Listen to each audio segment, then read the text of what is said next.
আপনারা দেখছেন খবর সাকরাইল 24x7। নমস্কার। প্রগতিশীল হোমিওপ্যাথিক চিকিৎসক সমিতির সমস্ত যারা নেতৃবৃন্দ এখানে উপস্থিত, যারা সদস্য আছেন, মাননীয় ডাক্তার যারা আছেন এবং অন্যান্য সংগঠনের যারা আছেন, সকলকেই আন্তরিক অভিনন্দন জানাই। আজকে বিশেষ করে এমন একটা দিন, আপনারা যে অনুষ্ঠানটির আয়োজন করেছেন সেটা আমাদের প্রত্যেকেরই, মানে আমাদের অনেকেই যারা আমরা একটা সময় বড় হয়ে উঠেছি, ভারতবর্ষ স্বাধীনতা অর্জন করার বেশ কিছুদিন পরে যখন ভারতবর্ষ স্বাধীন ভারত আস্তে আস্তে পা ফেলে হাঁটতে শিখছে, সেই সময় আমরা যারা বড় হয়ে উঠেছি তাদের কাছে বিশেষ করে এই হানিম্যান নামটি অত্যন্ত পরিচিত বিভিন্ন কারণে।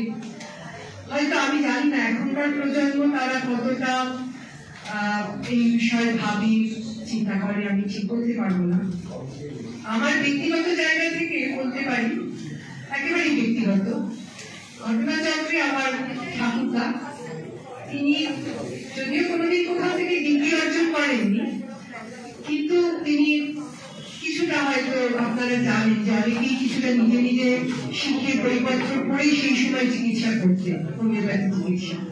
তো আমার ঠাকুরদার সেই রকম একজন মানুষ ছিলেন এবং সেই কারণে আমাদের বড় হয়ে ওঠা, আমাদের বাড়িটাও পরিচিত ছিল ডাক্তারবাবুর বাড়ি বলে, যদি ওটাতেও অগ্রগতি করছে এবং একই সঙ্গে বিজ্ঞান প্রযুক্তি সবই কিন্তু অনেকটা তার স্টেপ জাম্প হচ্ছে। আমি যেটা বলতে চাইছি, মানে হঠাৎ করে বিজ্ঞান প্রযুক্তি জায়গায় একটা বিরাট পরিবর্তন এসে যাওয়া, সেই সময় শিল্প বিপ্লব করছে, এরকম একটা পরিস্থিতি।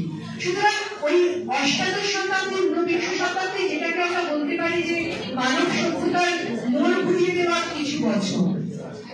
সুতরাং সেই জায়গায় দাঁড়িয়ে যারা সেই সময় অবদান রেখেছেন তাদের প্রত্যেককেই আমাদের সশ্রদ্ধ প্রণাম এবং সবসময় জানাতে হবে, কারণ আমরা আজকে যেখানে এসে দাঁড়িয়েছি সেটা অবশ্যই ওই সময়ের এই মানুষগুলোর অবদান, যারা সেই সময় আমাদের জীবনটাকে একেবারে পরিবর্তন করে দিয়েছিলেন।